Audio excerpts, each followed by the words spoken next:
Hello and welcome back to Microsoft Flight Simulator 2020.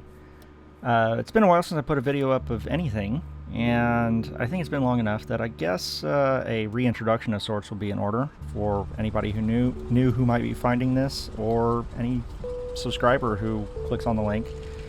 Just kind of want to explain where I've been, what's been going on, and hopefully where I'm going.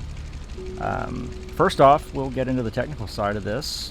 One of my big limiting factors in video uploads is I wasn't expecting it, but I upgraded to a 1440p monitor, and that was enough that it overstressed my GTX 1080 in a lot of games, and that I just couldn't actually record at an acceptable frame rate. And I should have seen that coming, but it, just wasn't on my mind. When I saw a big shiny monitor, and my mind went blank. The other issue is, now with a bigger monitor, we're recording in 1440p. And thanks to NVIDIA and Shadowplay, I can record in 1080p, and that was kind of a good stopgap. But the other limiting factor was my editing software. I used a version of Lightworks from 2014 that was just horribly out of date, and even downscaling things down to 1080p, it was not happy on a modern operating system, and it was just not really a pleasant experience, and I just lost all motivation to actually do anything because software would crash while I was trying to use it, games would crash while I'm recording, and it just, I had other things to focus on with the way COVID reoriented the whole industry I was in. I was previously working a construction job and as a fabrication lead, and it just wasn't going well. I got pushed into a leadership position I really wasn't wanting, and that curtailed my ability to do anything like this, and even cut into my real-world flight training to a really unacceptable degree. Cut to January 22, and I am, as I say, gainfully unemployed, which isn't entirely true. I'm working back in my own shop, taking in customer work and that kind of stuff. But I'm able to make my own hours, and 2 days a week I go out flying, and it's pretty much everything I ever wanted to be right now. So I got all my technical hurdles sorted out. I've upgraded to an RTX 3080, got a new license for Lightworks for the 2022 version, and this is kind of a technical test of all that. Recording in 1440p, encoding in 1440p, using new voiceover tools, and some techniques I've learned from a friend. So I'm really excited to kind of get back and start making videos in different simulators, and maybe even just some, goof around game stuff, but I'm gonna keep things pretty solidly focused on flight simulation. When Kerbal Space Program 2 comes out,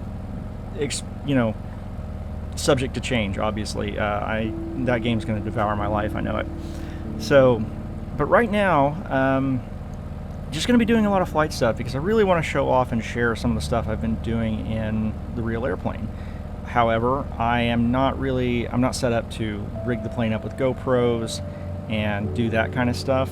So the best I'm going to be able to manage for now is just fly around in the simulator, demonstrate some things I've been learning for educational purposes only. I am not a CFI yet, but I really want to, just the enthusiasm level I've had for all this stuff. If you've watched my Kerbal videos, you know my obsession with flight. You know how much I wanted to be a pilot, and how long I operated under the impression that I never could be.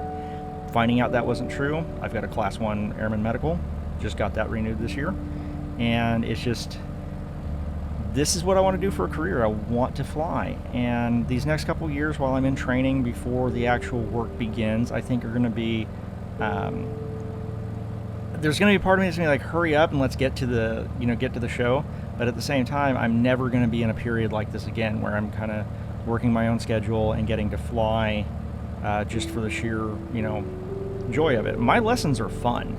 My instructor commented she really thinks my simulator experience has given me a leg up in training, and you can take that to the bank. A CFI literally says that flight sim experience is useful.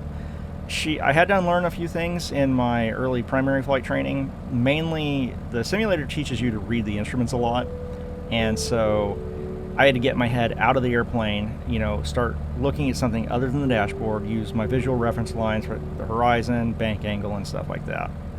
But once I got that mastered, left, right, up, down came really naturally, and it didn't take long to really feel the airplane and just start flying by touch.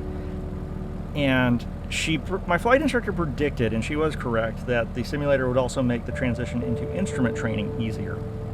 And we were both very pleased to see that was the case.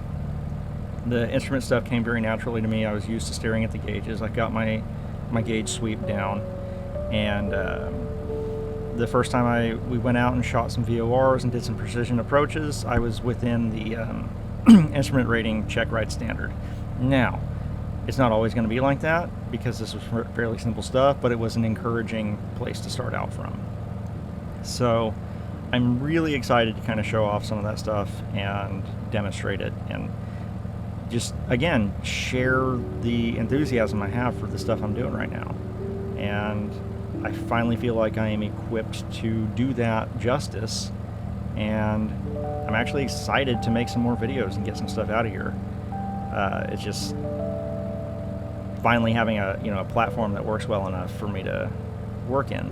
So again, this video is really just a technical demonstration test for me. If you watch the whole thing, thank you very much. If not, I totally understand.